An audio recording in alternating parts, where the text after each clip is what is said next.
Hello class 10। बेटा last chapter हम पढ़ रहे थे। देखिए ऑफलाइन मोड में तो ये chapter have been finished, but we have to discuss it online too. So इसको करना है, आपका टाइम टेबल आ ही गया है, उसके पहले we will finish it. Okay. तो चैप्टर का नाम था periodic classification of the elements, why we classify the elements, we have discussed, है ना। उसमें भी पहले क्लासिफिकेशन जो सबसे पहला लेके आया डबोनियर ट्राइड, उसके बारे में हमने यहाँ तक डिस्कस कर लिया था। Today will discuss Newland law of octave. Sorry, एक सेकेंड वेट। हाँ हाँ, today will discuss Newland law of octave. इसके बारे में भी थोड़ा सा इंट्रोडक्शन मैंने लास्ट क्लास में दे रखा है। Now will discuss it line by line. Okay, see Newland law of octaves. The attempt of Daubernier, जिन्होंने ट्रायड बनाया था, encouraged other chemists to correlate the properties of the element with their atomic masses। उन और scientist को encourage किया कि atomic mass को। 1866 John Newlands, an English scientist, arranged the then known elements in the order of the increasing atomic masses। पेन arrange कर दिया। He started with the element having the lowest atomic mass, hydrogen, and ended at the thorium, which was the 56th element। At that point, element had properties रखेगा जो मैंने पिछली class में discuss of found octaves found किससे, जो ऑक्सा पे खत्म हर आठवां। पहले तरीके से एलिमेंट भी रिजेंबल हो रहे थे, अगर गया है तो ऑक्टेव होता है। इट इज नोन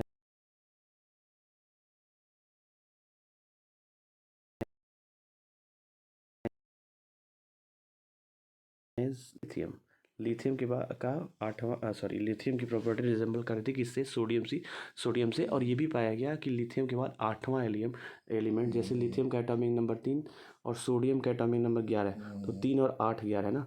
तो आठवां element resembles with the first element of the, sorry, हाँ, इसको फर्स्ट मान लो तो ये आठवां ही तो हुआ। 3 और 8 11 ना, तो first resemble with the 8th element. Example है। Similarly beryllium and magnesium resembles each other.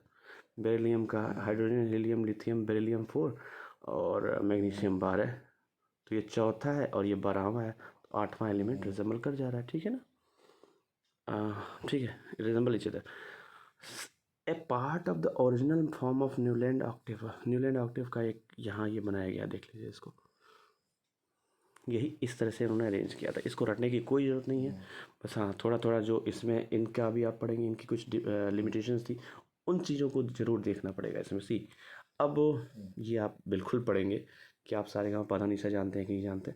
It's up to you, आपकी इच्छा करे तो पढ़ें, नहीं करे तो भी पढ़ें, क्योंकि ये रिलेट करेगा इससे। ठीक है ना, तो इसके बारे में मैंने बता रखा है पिछली क्लास में, तो बस रीडिंग लगानी है। ठीक है ना, सारे गाँव पता नहीं सा।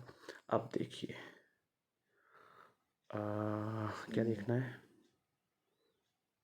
एक सेकेंड। न्यूलैंड ऑक्टेव हो गया, हाँ।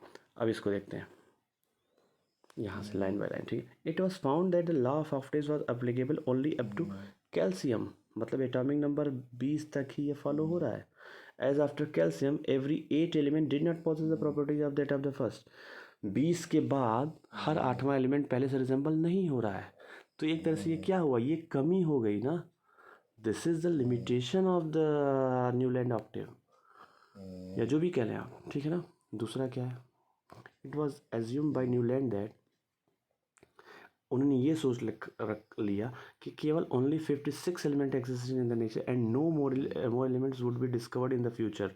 कॉन्फिडेंस देख लो, उन्होंने ये बोला कि केवल 56 एलिमेंट ही खोजे गए हैं जो कि एग्जिस्ट करते हैं हमारी सोसाइटी में या नेचर में, और ये भी बोल डाला कि फ्यूचर में कोई एलिमेंट खोजा भी नहीं जा सकता। But later on several new elements were discovered whose properties did not fit into the law of octaves।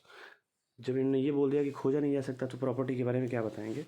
तो उसके बाद खोजा भी गया और उसकी प्रॉपर्टी लॉ ऑफ ऑक्टेव को फॉलो भी नहीं कर पाई। इस तरह से थोड़ा थोड़ा ये फेल होते गए। ठीक है। In order to fit element into his table, जबरदस्ती करनी है उन्होंने, Newland adjusted 2 elements in the same slot but also put some unlike elements under the same note. क्या किया, कमी देख लो, एक दो दो को एक एक साथ किया, पहली कमी ये रखा। और हाँ, एक second, two elements in the same slot but also put some unlike elements under the same note, मतलब जिनकी प्रॉपर्टी सेम नहीं है उसको भी सेम कॉलम में या नोट में रख दिया। Can you find examples of this from table, अभी दिखाता हूँ मैं। Note that cobalt and nickel are in the same slot,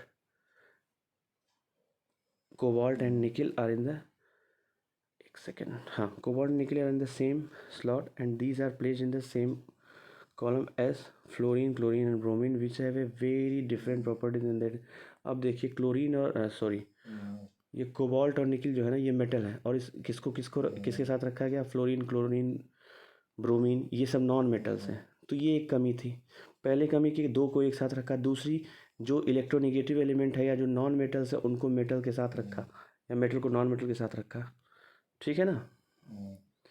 कहाँ क्या, हाँ, chlorine and bromine which have very different properties in these elements, iron which resembles cobalt and nickel, iron जो है जो कि Fe है वो कोबाल्ट और निकल से रिजेंबल करता है, has been placed far away from these elements, बहुत दूर रख दिया गया इन्होंने इनको, देखो कोबाल्ट और निकल यहाँ है तो आयरन कहीं यहाँ रखा गया, देख रहे हो कितनी दूरी है, जबकि दोनों की प्रॉपर्टी बहुत सारी रिजेंबल करती, ठीक है ना। तो ये कमियाँ हैं,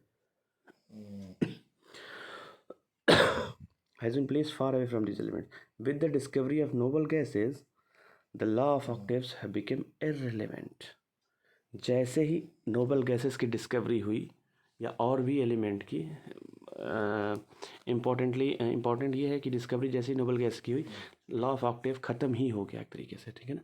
दस Newland law of octaves worked well with lighter elements only.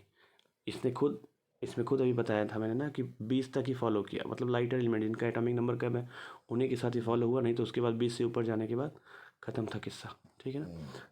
Your homework is this, 3 question you have to write, yeah, you have to understand because it is only the explanation which I did earlier, अभी जो मैंने किया उसी को explain करना है, ठीक है ना। अब आगे,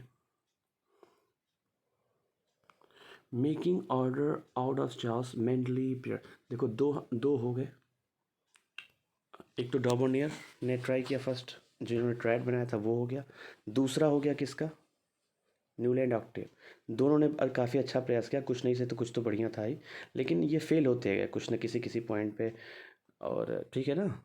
तो अब अगले कौन है, मेंडलीव आए, इन्होंने क्या किया देखते हैं, लाइन से ही चलेंगे। Even after the rejection of Newland of octave, Newland law of octave, many scientist, देखो ये होता है जज्बा, continue to search for a pattern that correlate the properties of the element with their atomic masses. इन दोनों के fail होने के बावजूद या और भी साइंटिस्ट के फेल होने के बावजूद और साइंटिस्ट और भी प्रयास करते गए कि कैसे हम एटॉमिक मास को रिलेट कर ले उनकी प्रॉपर्टी के साथ, और उसी के बीच फिर मेंडलीव भी आए, ठीक है ना।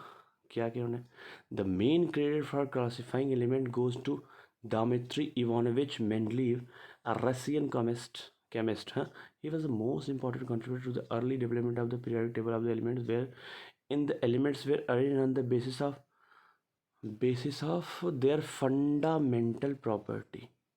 ये बहुत ज़रूरी है। He the atomic mass and also on the similarity of the chemical properties.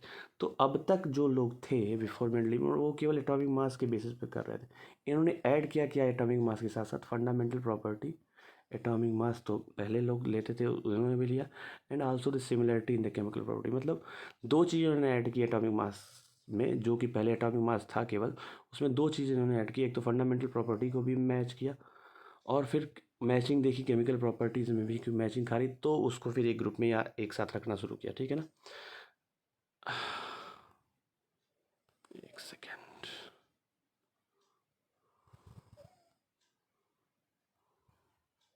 ठीक है। अब ये मेंडलीव के बारे में तो आप पढ़ेंगे, ज़रूरी नहीं है कोई, लेकिन थोड़ा सा देख लें तो ज़्यादा सही है। अब अच्छा, मेंडलीव ने बता दिया मैंने क्या किया, उन्होंने दो चीज़ें जो ऐड की। अब फिर इन्होंने और क्या किया, और इन्होंने किया उसको नेक्स्ट क्लास में, नेक्स्ट वीडियो में देखेंगे यहाँ से वेन से। If any doubt please ask. Okay, thank you, will discuss in the next class. Mendeleev को ही कंटिन्यू करेंगे। मेंडलीव ने जो किया वो मैंने आपको बता दिया, दो चीज़ें ऐड की। और भी क्या किया, कैसे कैसे क्लासीफाई किया, we will discuss in the next class from here itself. Okay, if any doubt please ask. Thanks.